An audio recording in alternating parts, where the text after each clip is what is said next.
सुप्रभात, good morning. और अब हम पढ़ेंगे विशेषण।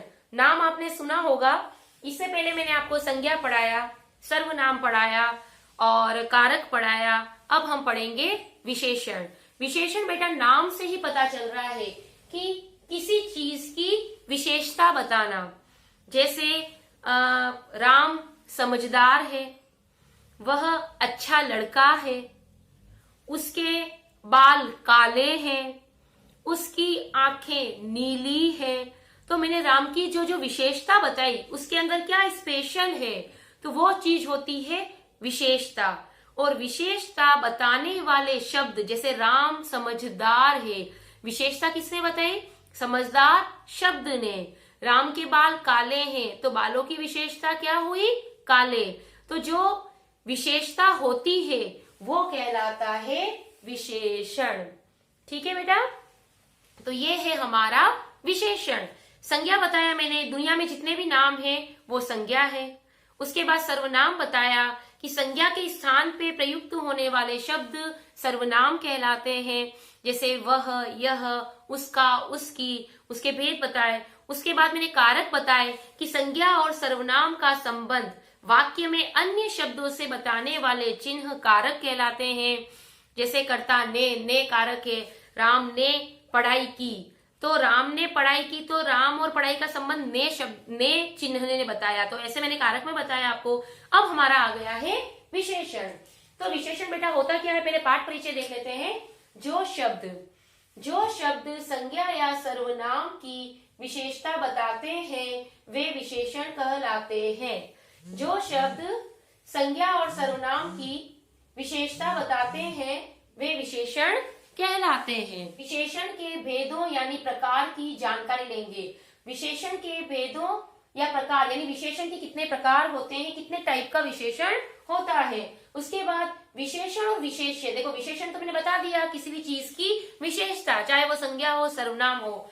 और विशेषण क्या होता है बेटा, और विशेष्य क्या होता है, इन दोनों में अंतर बताऊंगी होता क्या है। आराम से पढ़ो, ठीक है।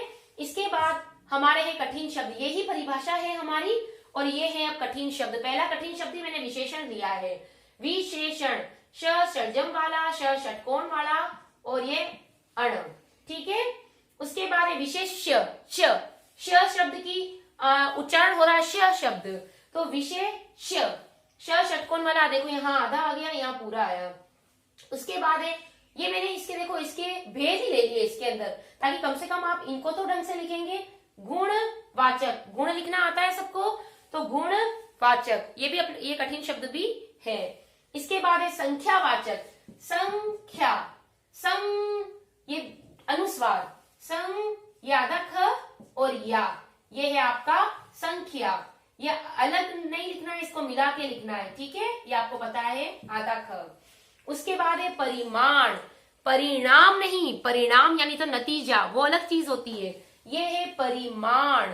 परिमाण यानी नाप तोल, किसी भी चीज का नापना, तो ये है परिमाण। और परिमाण से बना परिमाण वाचक। सार्वनामिक, बेटा ऐसे शब्दों में आप गलती ना करें, अगर इसको हम धीरे धीरे पढ़ें तो ऐसे शब्द आएंगे सार्वनामिक,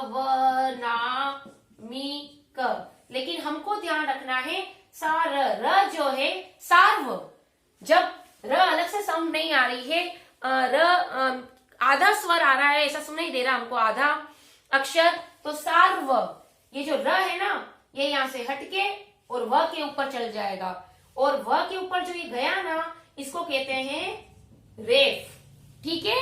तो ये है रेफ, तो ये हट गया और ये बन गया आपका सार्वनामिक, ठीक है।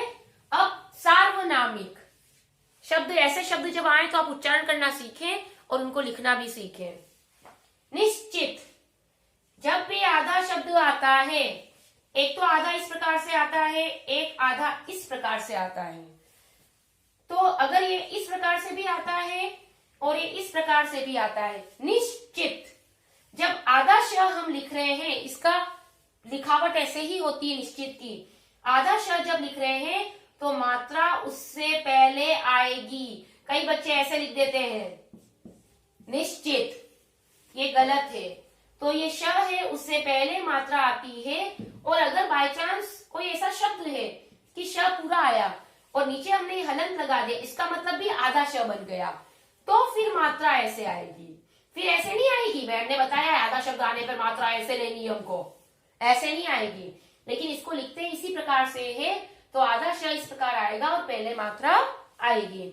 इसके बाद देखो, ये तो मैंने लेसन से जुड़े जो शब्द ले लिए। अब मैंने कुछ अलग से इसमें जो विशेषता बताई गई है किसी की, वो शब्द भी लिए हैं, कुछ हार्ड हैं। ये है राष्ट्र, राष्ट्र, रा और ट्र, आधा श, रास, रास, षटकोण वाला श, ट्र, ट्र, ट्र, ट्रक वाला ट, ये भी र का रूप है। एक र का रूप ऊपर अपन लेते हैं ऐसे रेफ, मैंने भी बताया था ये। एक र होता है प्रकार में प्र वाला, एक री होता है ये पृथ्वी वाला, और एक प्र ये होता है, ये सब र के रूप होते हैं, तो ये लिखा है राष्ट्र। इसके बाद धार्मिक, ये देखो धार्मिक, ये र यहाँ हटा के आधा र आता है तो उसको नहीं लगाकर और ये व के ऊपर जैसे रेफ बनाया, धार्मिक, र आधा सुनाई दे रहा है तो म के ऊपर चला जाएगा। ये गरीबी, ये कुछ ऐसे शब्द बेटा बार बार हमारे सामने आते हैं लेकिन हमको लिखना नहीं आता है। गरीब में भी री बड़ा आता है, जरूरी नहीं कि मैडम ऐसे बोलेगी गरीबी, जब आप छोटे होते तो ऐसे उच्चारण होता है, लेकिन बड़े होने के बाद पता नहीं चलता कि मात्रा बड़ी आएगी या छोटी आएगी, वहां उच्चारण लगभग एक जैसा लगता है। तो आपको देखने पड़ेंगे कि शब्द कैसे कैसे होते हैं, जैसे जैसे शब्द है उनको सीखो। तो ये है आपका गरीबी। तो ये तो है इसकी डेफिनेशन विशेषण की। जो शब्द संज्ञा या सर्वनाम की विशेषता बताते हैं वे विशेषण कहलाते हैं। जो शब्द संज्ञा या सर्वनाम की विशेषता बताते हैं वे विशेषण कहलाते हैं। लेकिन आप ध्यान रखना कि आपके अभी तो आपकी डेफिनेशन आएगी, आप 5th में हो, 4th में हो, 6th में हो, लेकिन जैसे जैसे आप बड़े होगे आपके ये जो अभ्यास प्रश्न है पीछे ये ज्यादा आते हैं हर एग्जाम में। तो जब आपको परिभाषा आएगी तभी आप इनको सीखोगे कि ये कैसे होते हैं। लड़का क्या है? लड़का भी विशेषता है। बता विशेषता राम की रहे हैं, लेकिन राम अच्छा लड़का है। लड़का शब्द क्या है? जातिवाचक संज्ञा है बेटा, लड़का। तो जो राम की विशेषता है, राम की विशेषता है, राम के बारे में बात हो रही लड़का, लेकिन हमको ये चीज देखनी है, ये चीज देखनी है। लड़का कैसा है? कैसा है? लड़का अच्छा है। तो इस लड़के की यानी राम की इस लड़के की विशेषता क्या हुई कि वह अच्छा है। तो राम तो हुआ बेटा अच्छा तो हुआ इसकी विशेषता। और किसकी विशेषता बताई गई है? लड़के की विशेषता। या फिर मैं यहां लिखती वह लड़का अच्छा है, वह अच्छा लड़का है या वह लड़का अच्छा है। तो विशेषता किसकी है? वह और लड़का एक ही चीज है, लेकिन ये है विशेष्य अपना और ये है विशेषण। तो जो विशेषता होती है वो तो कहलाती है विशेषण। मैंने बताया ना, जो शब्द संज्ञा या सर्वनाम की विशेषता बताते हैं, तो लड़के की विशेषता क्या हुई? वह अच्छा है। तो विशेषता क्या हुई? विशेषता बताते हैं। विशेषता किसने बताई? इस शब्द ने बताई है विशेषता, अच्छे ने बताई है। तो अच्छा क्या हुआ? विशेषता। यानी कि जो शब्द संज्ञा या सर्वनाम की विशेषता बताते हैं वे विशेषण कहलाते हैं बाद में। तो लड़के की विशेषता हुई अच्छा, तो ये विशेषता हुई और उसको बाद में क्या कहेंगे हम? विशेषण। तो अच्छा क्या हुआ इस वाक्य में? विशेषण। जो शब्द संज्ञा या सर्वनाम की विशेषता बताइए, जातिवाचक संज्ञा है, संज्ञा है। अब वे चतुर लोग हैं। अब चाहे संज्ञा हो चाहे सर्वनाम हो, लोग, लोग किसकी विशेषता बता रहे हैं हम यहाँ? लोग की। और विशेषता क्या बताई कि वो क्या है? चतुर है। तो विशेषता क्या कहलाती है? विशेषण। तो इस वाक्य में चतुर होगा अपना विशेषण। तो जो विशेषता है वो विशेषण कहलाता है। और जिसकी विशेषता बताई जाए, जिसकी विशेषता बताई जाए वो कहलाता है विशेष्य। पेन अच्छा है, किसकी विशेषता बताई मैंने? पेन की। तो पेन तो कहलाया विशेष्य।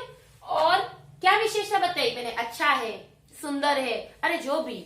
तो जो विशेषता होती है वो विशेषण कहलाता है और जिसकी बताई जाए वो विशेष्य कहलाता है। ये विशेषण और विशेष्य में अंतर है। कितने भेद बताए मैंने? डेफिनेशन सामने है आपके, परिभाषा, उसके बाद उसके भेद चारों सामने हैं। तो ये चीज तो आप अभी देखकर समझ लो। विशेषण के 4 भेद हैं: गुणवाचक विशेषण, संख्यावाचक विशेषण, परिमाणवाचक विशेषण और सार्वनामिक विशेषण। अब आप देखिए कि नाम से पता चल रहा है बेटा, गुणवाचक, किसी के गुण बताना। अब गुण में अच्छी चीज ही नहीं आती, बुरी चीज भी आती है। वह गोरा है, उसका गुण हो गया। वह काला है, वो भी उसका, यानी इसमें दोष और गुण दोनों आएंगे। लंबाई, मोटा, पतला, छोटा, यानी गुण, बुराई और अच्छाई दोनों चीज आती है गुणवाचक विशेषण में। संख्या से पता चल रहा है, संख्या आएगी, है ना, 1 2 3 4। परिमाणवाचक विशेषण, परिमाण का मतलब होता है बेटा नाप तोल। नाप तोल किसका करते हैं? शक्कर गिन के लाते हो क्या आप? नहीं लाते ना। केले तो फिर भी दर्जन में मिलते हैं, 12 केले, ठीक है, लेकिन केलों को गिन सकते हैं हम, लाते हैं कई जगह दर्जन में केले मिलते हैं। आप साउथ में चले जाओ, अपन या तो किलो में लेते हैं, है ना। लेकिन परिमाण होता है नाप तोल, जैसे शक्कर, अनाज, जो भी चीज हम नाप लेते हैं वो नाप तोल, दूध, दही, तो ये सब परिमाण में आएगा। उसके बाद आता है सार्वनामिक विशेषण। बेटा सार्वनामिक शब्द सर्वनाम से बना हुआ है। सार्वनामिक शब्द सर्वनाम से बना हुआ है। इसमें होता क्या है, जब इनको अलग अलग हम पढ़ेंगे तब समझेंगे। परिमाणवाचक के 2 भेद होते हैं, निश्चित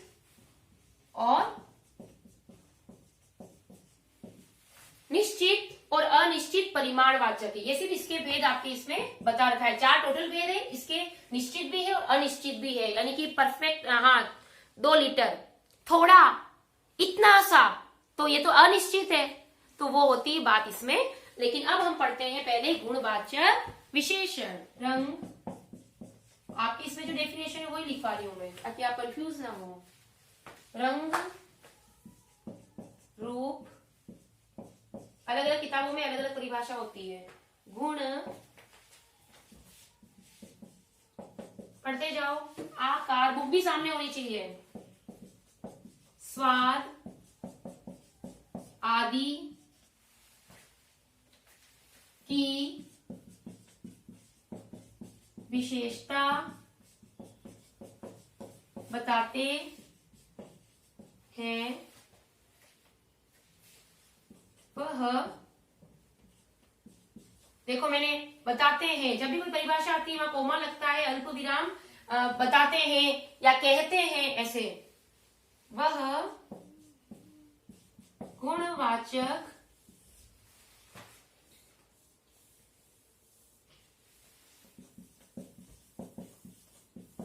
विशेषण कहलाते हैं, ये कहलाता है, ठीक है। अब गुणवाचक विशेषण, जो शब्द किसी वस्तु या व्यक्ति के रंग, ये आपको ध्यान रखना है कि जो गुण संबंधी विशेषता बताते हैं, उसमें गुण क्या है, उसके रंग, मैंने बताया ना, काला है, गोरा है। रूप, छोटा, नाटा, पतला, मोटा, वस्तु भी हो सकती है बेटा, व्यक्ति ही नहीं। उसका गुण बताते हैं, अच्छा, बुरा, बहादुर, साहसी, वीर, कायर, डरपोक, उसका आकार, ठीक है। स्वाद, अच्छा, मीठा, स्वादिष्ट, खट्टा, कड़वा, तीखा, खारा, और भी जो स्वाद होते हैं दुनिया में, तो उनकी जो विशेषता बताई जाए वह गुणवाचक विशेषण कहलाएगा। तो जो शब्द वस्तु या व्यक्ति के रंग, रूप, गुण, आकार, स्वाद आदि की विशेषता बताते हैं, वह या वे गुणवाचक विशेषण कहलाते हैं, ठीक है बेटा। अब आगे है आपके इसके उदाहरण। परिभाषा आपने देख ली, अब मैं इसके उदाहरण बताती हूँ आपको। यहाँ पर गोरा, ये गोरा काला तो रंग में भी आ जाएगा, ठीक है। रूप रंग दोनों साथ में है, ये रूप और रंग। इसका रूप रंग कैसा है, वो पीला है, काला है, मोटा, सुंदर है, कुरूप है, उसका रूप ऐसा है, उसका रंग गोरा है, काला है, आदि, ठीक है। उसके बाद उसकी अवस्था, अवस्था इसमें रंग, रूप, गुण, आकार, स्वाद, उसकी अवस्था नहीं बताई गई है कि वह किस, जैसे मैं एक उदाहरण बताती हूँ आपको। युवा, वो कैसा है, बूढ़ा, बीमार और कमजोर, स्वस्थ, उसकी अवस्था कैसी है, कमजोर, स्वस्थ, बुरा, बेईमान। बेईमान और ये गुणवाचक में आएंगे, बेईमान, बुरा, अच्छा, मोटा, काला, पीला, सफेद, नीला, ये सब इसी में आएंगे। और गुण क्या है, मीठा, ये सारी चीज आ गई, उसका रंग, रूप, स्वाद, ये सारी चीजें इसमें आती है। तो इसमें तो गुण मीठा, कोयल, कायर, वीर, मोटा, मासिक आदि दे रखे हैं। आकार कैसा, उसका चौकोर है, लंबा है, गोल है, तिकोना है, बड़ा है, छोटा है। तो ये आपको ध्यान रखना है कुल मिलाकर कि गुणवाचक विशेषण में किसी व्यक्ति या वस्तु या संज्ञा या सर्वनाम की, संज्ञा या सर्वनाम के रूप, रंग, गुण, आकार, स्वाद यानी उसकी गुण संबंधी विशेषता होती है। ये आपको ध्यान में रखना है। अब इसको मैं एक वाक्य के द्वारा प्रयोग करती हूं। वह सुंदर लड़का है, वह बीमार है, मन कोमल है। समझ में आ गई? अब वह सुंदर लड़का है, इसमें विशेषता क्या नजर आ रही है? जो विशेषता होती है उसे कहते हैं हम विशेषण। विशेषता क्या है इसमें? क्या विशेषता है? लड़का विशेषता है क्या? सुंदर विशेषता है, तो विशेषता क्या होगा? विशेषण। और किसकी विशेषता बताई? लड़के की। तो जिस संज्ञा या सर्वनाम की विशेषता बताई जाए वो तो होता है विशेष्य, और जो विशेषता बताई जाती है वो अपना कहलाता है विशेषण। समझ में आई बात? ये तो था हमारा गुणवाचक विशेषण। एक बार डेफिनेशन और देख लो। जो शब्द किसी वस्तु या व्यक्ति के रंग, रूप, गुण, आकार, स्वाद आदि की विशेषता बताते हैं वह गुणवाचक विशेषण कहलाते हैं। इसको पढ़ो, बार बार बार बार बार बार पढ़ो। रंग, रूप, स्वाद, रंग, रूप, स्वाद, आकार आदि की विशेषता। रंग, रूप, स्वाद, आकार आदि की विशेषता। जो शब्द रंग, रूप, आकार, स्वाद आदि की विशेषता बताते हैं वे शब्द गुणवाचक विशेषण कहलाते हैं। अब ये तो था हमारा पहला गुणवाचक विशेषण। अब दूसरा है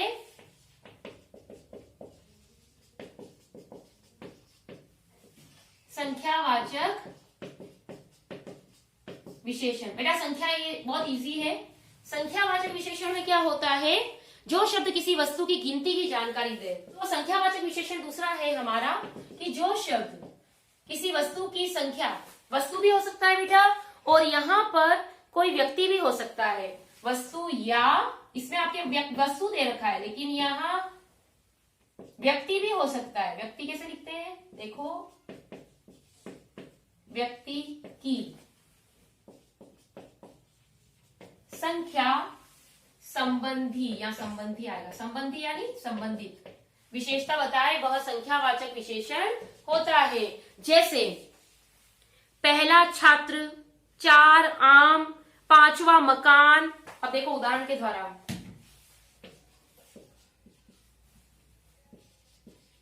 कक्षा में पहला छात्र खड़ा हो जाए। मैंने 5 आम खरीदे। कक्षा में पहला छात्र खड़ा हो जाए। संख्या बतानी हमें। जो शब्द किसी वस्तु या व्यक्ति की संख्या संबंधी विशेषता बताते हैं। कक्षा में पहला छात्र खड़ा हो जाए तो छात्र की विशेषता क्या है? पहला। मैंने 5 आम खरीदे। आम की क्या खरीदे? क्या और कैसा है इसका उत्तर 5। तो ये है संख्या संबंधी विशेषता, और जिसकी विशेषता बताए वो होगा आपका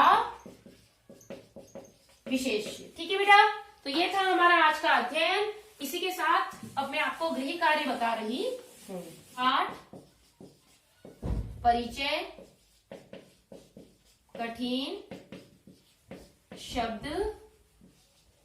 उसके बाद प्रश्न करने हैं आपको कि इसकी विशेषण की जो है बेटा पाठ परिचय करना है। पहले स्टेज आएगी 1, फिर आपको कठिन शब्द लिखने हैं, स्टेज आएगी 2। उसके बाद प्रश्न आपको करना है, मैं लिखकर भेज दूंगी। जो प्रश्न है आपके वो करने हैं आपको।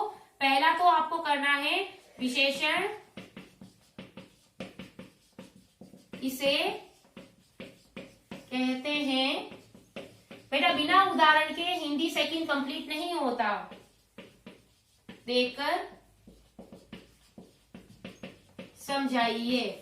और दूसरा प्रश्न आएगा, विशेषण के भेदों के नाम लिखिए। 2 क्वेश्चन दे दी हूं ना।